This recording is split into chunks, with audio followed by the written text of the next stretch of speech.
So hello student, welcome back to I smart study point. तो आज हम आपको बताने वाले हैं कक्षा 12 फिजिक्स व्हीटस्टोन सेतु का सिद्धांत तथा सूत्र की स्थापना। तो आज हम इसका सिद्धांत पढ़ेंगे और इसके सूत्र की स्थापना करेंगे। ठीक है, तो देखिए ये वेरी इंपॉर्टेंट टॉपिक है क्योंकि हम मोस्ट इंपॉर्टेंट टॉपिक की सीरीज ही लेकर आ चुके हैं ताकि आपको कोई प्रॉब्लम एग्जाम देने में ना हो। तो इस टॉपिक को आप बेहतरीन तरीके से कर लीजिएगा क्योंकि ये टॉपिक बहुत ज़्यादा पूछा जाता है। और देखिए फिजिक्स के आप मोस्ट इंपॉर्टेंट टॉपिक्स की वीडियो देखना चाहते हैं तो लिंक डिस्क्रिप्शन में दिया हुआ है, जाकर आप देख सकते हैं। और यदि आप मैथ्स से तो मैथ्स की वीडियो भी हमने लिंक डिस्क्रिप्शन में दिया हुआ है, मैथ्स की वीडियो का भी।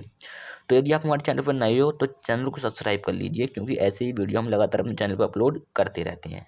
तो चलिए इसको स्टार्ट करते हैं। तो देखिए जैसा कि चित्र तो आपको मालूम है कि चित्र ऐसे बनता है, आपको पता ही होगा क्योंकि ज़्यादातर स्टूडेंट जानते हैं कि चित्र कैसे बनता है, लेकिन इसके बारे में होता क्या ये नहीं जानते हैं। तो इसकी डेफिनेशन लिख लेते हैं फिर आपको समझाते हैं क्योंकि डेफिनेशन थोड़ी लंबी है इसलिए आपको समझ में नहीं आया, ताकि हम साथ साथ नहीं लिख रहे हैं, पहले लिख लेते हैं फिर आपको समझाते हैं। ठीक है, चलिए।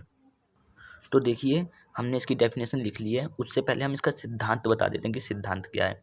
सिद्धांत ये है कि किसी चतुर्भुज की किन्हीं दो संलग्न भुजाओं, ठीक है, किसी भी चतुर्भुज, देखिए ये चतुर्भुज दिख रहा है, ये और ये हमें एक चतुर्भुज दिख रहा है। ठीक है, तो इसके अनुसार क्या है कि किसी भी दो संलग्न भुजाओं, मतलब ये भुजा और ये भुजा, ठीक है, पी है और ये हमारी क्यू है, तो किन्हीं भी दो संलग्न भुजाओं के प्रतिरोधों का अनुपात, प्रतिरोधों का अनुपात मतलब पी अनुपात क्यू। ठीक है, किन्हीं भी दो संलग्न भुजाओं के प्रतिरोधों का अनुपात, देखते जाइए ध्यान से, द्वितीय मतलब जो दूसरी भुजाओं के संलग्न प्रतिरोधों का जो संलग्न अनुपात है उनके बराबर होगा। मतलब देखिए कहने का मतलब क्या है कि किन्हीं भी दो संलग्न भुजाओं के प्रतिरोधों का अनुपात शेष दो जो संलग्न भुजाएं हैं उनके प्रतिरोधों के अनुपात के बराबर होगा। ठीक है, ये हमने बोल दिया है, आप इसको लिख लीजिए।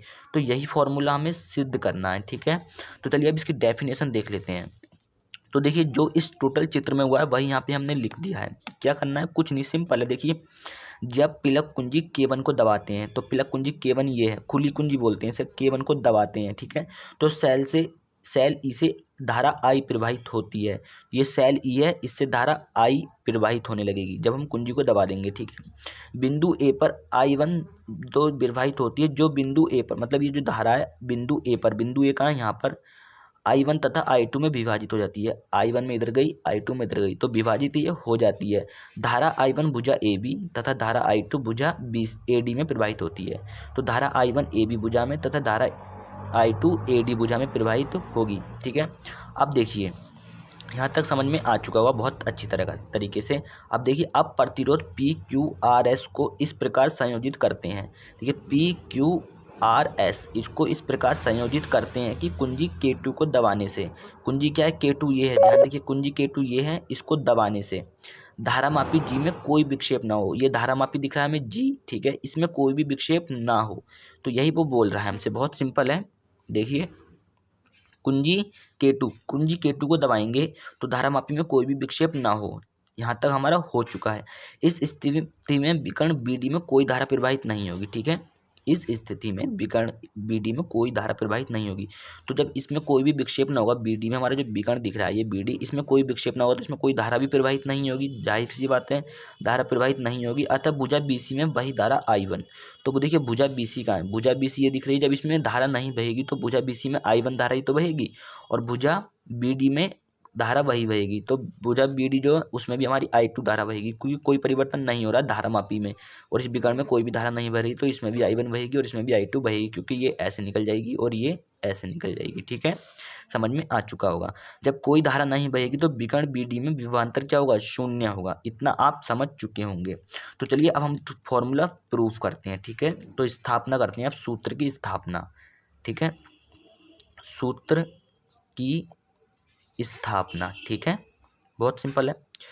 तो देखिए करना क्या है, इसमें आपको ले लेना है कि बंद पाश ABDA में, ठीक है, किरचॉफ के द्वितीय नियम लगाने पर। तो देखिए इसमें लेना क्या है कि आपको लिख लेना बंद पाश ABDA में। ठीक है, बंद पाश ABDA में, ठीक है, किरचॉफ के द्वितीय नियम से, ठीक है, द्वितीय नियम से। यदि आपने किरचॉफ का द्वितीय नियम नहीं देखा है तो किरचॉफ के दोनों नियम देखने के लिए लिंक डिस्क्रिप्शन में जाकर वहां से देख सकते हैं। ठीक है, तो बंद पाश ए बी डी ए में किरचॉफ के द्वितीय नियम से। ठीक है, द्वितीय नियम देखिए ए बी डी ए, बंद पाश ए बी डी ए कहाँ है, ये देखिए ए बी डी ए, तो ये वाला जो बंद पाश है हमारा, ठीक है, ये वाला दिख रहा है ए बी डी ए में बंद पाश जो, ये वाला बंद पाश जो, इसमें लगाना है किरचॉफ का द्वितीय नियम। क्या है देखिए I1 इंटू पी होगा ना, I1 इंटू पी होगा, क्योंकि समस्त विद्युत धारा का बीजगणितीय योग शून्यता वो वाला प्रथम और दूसरा नियम जो, ठीक है, I1 इंटू पी। अब देखिए धारा मापी में तो कोई परिवर्तन नहीं हुआ था, तो इसमें कोई धारा भी नहीं बह रही थी। आपको पता है धारा मापी में कोई परिवर्तन नहीं होता, तो इसमें कोई धारा नहीं बह रही थी, तो इसमें विभव क्या था, शून्य था, तो विभव था हमारा शून्य। ठीक है, शून्य विभव था और इंटू जी था। ठीक है, क्योंकि इस धारामापी जी में कोई परिवर्तन नहीं हुआ था ना, तो विभव क्या था हमारा, इसमें शून्य था।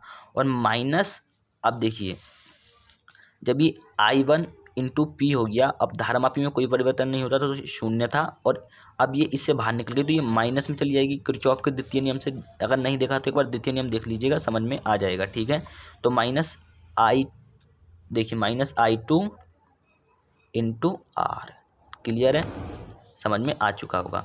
देखिए I1 इंटू पी, ठीक है, इतना समझ में आ गया, इसमें कोई परिवर्तन नहीं हुआ तो प्लस जीरो किया हमने, इंटू जी कर दिया क्योंकि इसमें कोई परिवर्तन नहीं हुआ। अब ये वाली धारा तो इससे विभक्त तो रहेगी, दूसरी दिशा में जा रही है ना, तो I2 इंटू आर आ जाएगा हमारा। अब समझ में ये आ चुका होगा, और इज इक्वल टू शून्य होता है बीजगणितीय योग। अब आपको समझ में, देखिए किरचॉफ के द्वितीय नियम देख लीजिए, फिर आपको टोटल समझ में ये आ जाएगा।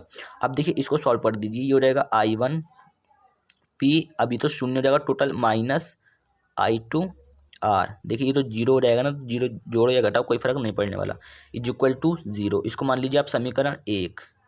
इतना आपको समझ में आ चुका होगा। चलिए नए पेज से स्टार्ट करते हैं इसको।